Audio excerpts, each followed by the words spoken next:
Je pense que nous sommes tous d'accord pour dire que ces derniers mois ont été assez stressants et que toute cette anxiété refoulée n'est vraiment pas bonne pour nous.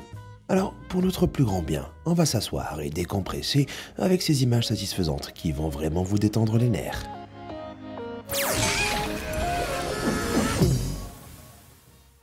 Avez-vous déjà voulu voir de la vraie magie? Eh bien, cette vidéo pourrait bien être la deuxième meilleure chose. Surgissant de nulle part, cette incroyable séquence d'une imprimante 3D donne l'impression que la structure a jailli du sol. Chaque couche de l'impression a été photographiée au moment du cycle, où les bras et les bustes de la machine sont hors de vue, ce qui donne à la méthode un aspect magique. Mais le fait de laisser les mouvements de la machine visibles peut rendre le processus tout aussi envoûtant. Comme cette vidéo montrant le processus séquentiel d'un château imprimé en 3D de plus d'1 mètre de haut. Il faut une sacrée patience pour attendre qu'une imprimante 3D exécute son travail. Car cette impression a nécessité presque 10 jours. S'il n'en avait fallu que 4 de plus, le château aurait été construit en une nuit de fort. C'est mieux que de rester assis à jouer à Fortnite.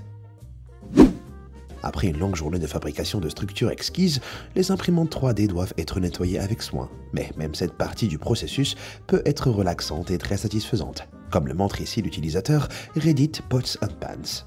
Alors qu'il venait d'utiliser un matériau à base d'acide polylactique pour imprimer, l'utilisateur a frappé pendant que le fer était chaud, ou plus précisément, il a tiré pendant que les matériaux étaient encore souples.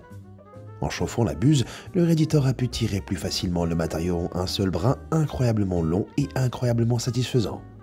Quelqu'un d'autre soupçonne-t-il cet embout d'avoir appartenu à Mary Poppins? Bon, frapper pendant que le métal est chaud n'est pas seulement une expression, c'est aussi une pratique incroyablement satisfaisante, surtout lorsque vous avez un morceau de métal de cette taille. Ce que vous voyez est une technique appelée forgeage par refoulement, qui augmente le diamètre d'un composant métallique chaud en comprimant sa longueur. Dans ce cas, une presse hydraulique verticale est utilisée pour comprimer progressivement l'unité. Et la fine couche de métal à l'extérieur se brise et s'oxyde rapidement en produisant des étincelles. Dites ce que vous voulez, mais pour moi, cela ressemble à du Play-Doh interdit. Il vaut mieux ne pas y toucher. Regarder cette œuvre d'art peut apaiser beaucoup de gens, mais la simple observation de l'installation de cet incroyable arc-en-ciel est un art en soi. Cette œuvre, appelée Plexus numéro 29, a été réalisée par l'artiste Gabriel Dow et exposée au musée d'art de l'université Brigham Young en 2015, à l'aide de près de 80 000 fils colorés. Gabriel et ses assistants ont tissé cette installation à travers une série de crochets autour de la pièce. Ils ont ainsi créé un réseau unifié de fils, connu sous le nom de Plexus. Le fil lui-même était tout droit, mais les courbes visibles sont le résultat de la façon dont les couleurs des fils se chevauchent. La satisfaction n'a jamais été aussi colorée. Mais ce n'est pas la seule chose relaxante que vous pouvez faire avec du fil. Le youtubeur Ironic Ethan a eu l'occasion de couper des bobines entières de fil par le milieu dans le cadre de son travail. Et cela semble tout aussi satisfaisant qu'il n'y paraît.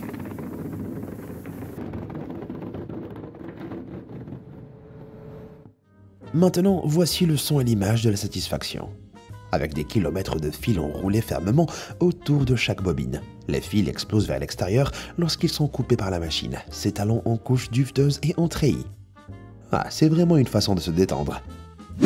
Jetez un coup d'œil à ce caillou, trouvé par l'Instagrammeur Your Cheer Fossils. De l'extérieur, il n'a peut-être pas l'air de grand-chose, mais en le fendant, on découvre un trésor satisfaisant vieux d'environ 180 millions d'années. Il s'agit d'un fossile d'ammonite, provenant de la coquille en forme de spirale d'un céphalopode ancien de l'ère jurassique, lointainement lié aux pieuvres et aux calamars modernes. Plus fascinant encore sont ces fossiles dorés que l'on trouve parfois dans l'état naturel dans le pyrite, dans de la pyrite ou or des fous, et qui, une fois polis, prennent cette apparence. Ou peut-être ces ammonites, joués au jeu de cache-cache le plus long et le plus sophistiqué du monde. L'ennui peut parfois être une source d'inspiration créative, mais l'utilisateur de TikTok, HeHimBoardLol, a décidé de pousser cette créativité au niveau supérieur. N'utilisant rien d'autre que l'application Apple Notes de leur téléphone, ils ont changé quelques caractères sur chaque ligne pour créer un essai de l'ennui dansant à chaque défilement. Bien que cela leur ait demandé des heures de travail, je dirais que cette courte vidéo vaut chaque ligne. Alors pour tous les animateurs en herbe qui s'ennuient, prenez note. Faites-vous partie de ces personnes qui aiment la sensation ressentie en retirant la courbe de plastique protectrice des nouveaux écrans? Moi aussi, mais j'ai votre prochaine obsession juste ici. Regardez comment, en un seul geste, cet homme aux doigts agiles a pu décoller une couche de glace parfaite de cette feuille géante. Mais comment une telle couche de glace parfaitement solide se forme-t-elle en premier lieu? Parfois, des phénomènes météorologiques exceptionnels, comme la pluie verglaçante, peuvent laisser des paysages entiers recouverts de glace. Cela se produit lorsque la neige ou la grêle fondent pendant leur descente vers la Terre, après avoir traversé une poche d'air chaud. Si les gouttelettes entrent en contact avec une surface à température inférieure à 0, la pluie regèle rapidement dans un processus appelé surfusion, formant ces incroyables couches de glace sur tout ce qu'elle touche. Mais les feuilles ne sont pas les seules choses qui font de parfaits moules à glace. Il suffit de regarder ces pommes fantômes parfaites et obsédantes trouvées dans un verger du Michigan. Pour autant que je sache, aucun fantôme n'a été privé de son panier repas pour la fabrication de ces fruits givrés et saisissants. Mais ce que nous savons indubitablement, c'est que le verger a été frappé par des pluies verglaçantes en février 2019. Alors que les températures étaient suffisamment basses pour maintenir la peau glacée des pommes fantômes, les vraies pommes à l'intérieur ont commencé à pourrir et à glisser hors de leur enveloppe. En effet, les pommes gèlent à environ moins de degrés, alors que l'eau gèle à 0 degré. Ainsi, lorsque la température du verger a atteint le point idéal entre les deux, les pommes ont commencé à se décomposer, tandis que la glace restait intacte. Lorsqu'il s'agit d'assister à des spectacles satisfaisants, certaines personnes se trouvent tout simplement en bon endroit au bon moment. C'est le cas de l'utilisateur de Reddit, BW, qui a sorti son téléphone juste à temps pour enregistrer cette fine couche de glace glissant le long d'une rampe alors qu'elle fondait. En se détachant de la rampe, la glace a atteint un point où elle est trop lourde pour continuer à avancer sans soutien et se brise. Mais la succession rapide de ces cassures donne plus l'impression d'une machine que d'une force de la nature. Et encore, je suppose que la nature est la plus grande et la plus satisfaisante des machines. Habituellement, la meilleure chose dans un gâteau est son goût, mais il n'est pas nécessaire de goûter ces gâteaux pour les apprécier. Un seul regard suffira à satisfaire n'importe qui. C'est parce qu'ils sont recouverts d'un glaçage miroir, un procédé qui utilise un glaçage spécifique à base de sucre et de gélatine pour créer un effet brillant séduisant. Le glaçage est versé sur un gâteau congelé ou refroidi et laissé s'égoutter. Étalons les couleurs du mélange au fur et à mesure qu'il sointe. En regardant ça, ne sentez-vous pas tous vos soucis s'envoler? Le sucre d'orge traditionnel a plus d'une corde à son arc, et l'une des plus douces est sa méthode de fabrication.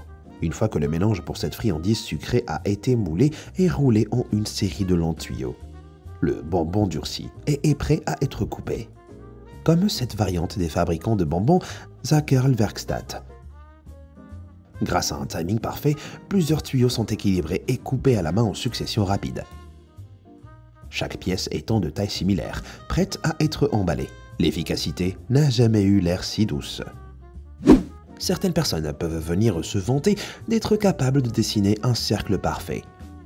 Mais ce n'est rien en comparaison de la ponte d'une sphère parfaite. Les poulets du monde entier sont connus pour produire des œufs brillamment sphériques, ce que les médias considèrent sans doute comme un scoop les jours plus calmes. Bien qu'ils puissent sembler agréables, les œufs sphériques sont en fait associés à la surpopulation et au stress des poules, et ils ne sont pas non plus idéaux pour un nid typique, car leur forme les rend plus susceptibles de rouler. Mais je pense qu'ils peuvent quand même produire un poussin bien rondouillard. Vous avez peut-être pensé que toutes les écoles étaient fermées pendant le confinement, mais pas celle-ci. Ce phénomène incroyable plaisant, filmé par l'utilisateur de TikTok Agatha Jolie, montre un banc entier de poissons qui suit un seul canard. On ne sait pas exactement pourquoi les poissons suivent le canard d'une manière aussi uniforme. Mais il se peut qu'ils suivent tous un seul leader amoureux du canard en raison de leur hiérarchie sociale. Soit ça, soit ils se nourrissent des excréments du canard. Ah, la science, toujours à ruiner la magie de l'instant. Avez-vous parfois l'impression qu'il y a un trou dans votre âme qui ne peut être comblé que par des images parfaitement arrangées? Eh bien, après avoir parcouru le compte de l'utilisateur d'Instagram Wittenry, vous pouvez considérer ce trou comme rempli. De son vrai nom, Adam Hillman, cet autoproclamé arrangeur d'objets, organise avec art des objets du quotidien en images étonnamment agréables. Ses œuvres vont de la présentation de trombones colorés au arrangement de dés arc-en-ciel et les mosaïques de cure-dents. Mais certaines de ses œuvres, les plus appréciées et les plus intrinsèquement satisfaisantes, proviennent de ses aventures avec les fruits, comme ici, où il a utilisé des couches d'orange pour créer l'illusion de cubes géométriques bien définis. ou ici, où il a utilisé différents types de pommes pour créer cette planche aux couleurs envoûtantes. Je ne pense pas avoir jamais posé les yeux sur quelque chose de plus appétissant. Si les fruits frais vous plaisent vraiment, régalez vos yeux avec l'incroyable trouvaille de Celestial Meatball, un utilisateur de Reddit. Cette tomate ne présente pas la moindre bosse sur sa surface et est si bien arrondie qu'elle pourrait presque voler la palme à l'œuf sphérique. La seule imperfection en vue est cette minuscule tache verte sur son sommet. Mais ne vous inquiétez pas, un autre utilisateur de Reddit, Kali Cassiopeia, l'a remarqué et l'a supprimé, afin que tout le monde puisse dormir sur ses deux oreilles ce soir. Jouer avec du sable peut être amusant. Mais avez-vous déjà imaginé qu'arranger du sable de cette façon pourrait être tout aussi gratifiant? Ne vous inquiétez pas, cette sérénité que vous ressentez est tout à fait normale. La disposition du sable de cette manière est en fait utilisée dans la création des jardins de rocaille japonais, ou jardins zen, comme on les appelle parfois. Les motifs du sable ou du gravier sont censés imiter l'eau, tandis que les grosses pierres représentent les montagnes. Les moines zen utilisent parfois ce type de ratissage comme un moyen de méditation en mouvement. Il semblerait donc que les réponses à la quête de l'illumination se trouvent dans votre bac à sable le plus proche. Avez-vous déjà vu un objet portant un motif complexe de marbre et vous êtes-vous demandé comment il avait été peint? Dans certains cas, la réponse est plus simple et plus satisfaisante que vous ne le pensez.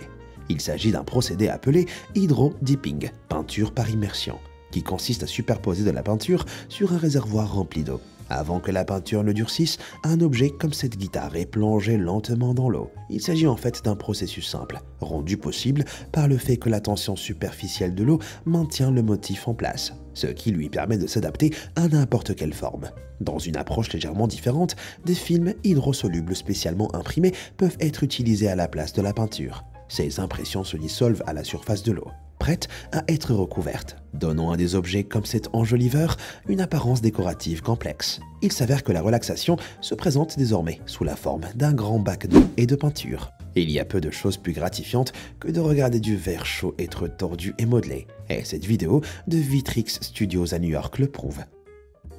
Avec une précision absolue, ces artistes verriers enroulent un globule de verre chaud en fusion, qui aura atteint environ 1090 degrés autour d'une tige de verre plus froid. Ils font constamment rouler et bouger la base principale en verre pour éviter que la gravité la fasse tomber. Et la chaleur du nouveau verre suffit à fusionner les deux sections pendant qu'elles tournent. Une fois tous les composants principaux ajoutés, la sculpture est ensuite réchauffée et façonnée, créant ainsi cet incroyable produit de marque que les souffleurs de verre de Vitrix appellent un Hichi. Honnêtement, j'achèterais probablement l'un d'entre eux juste pour regarder à nouveau ce processus. Vous vous sentez un peu plus détendu?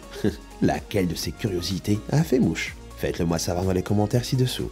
Merci d'avoir regardé et comme toujours, à bientôt.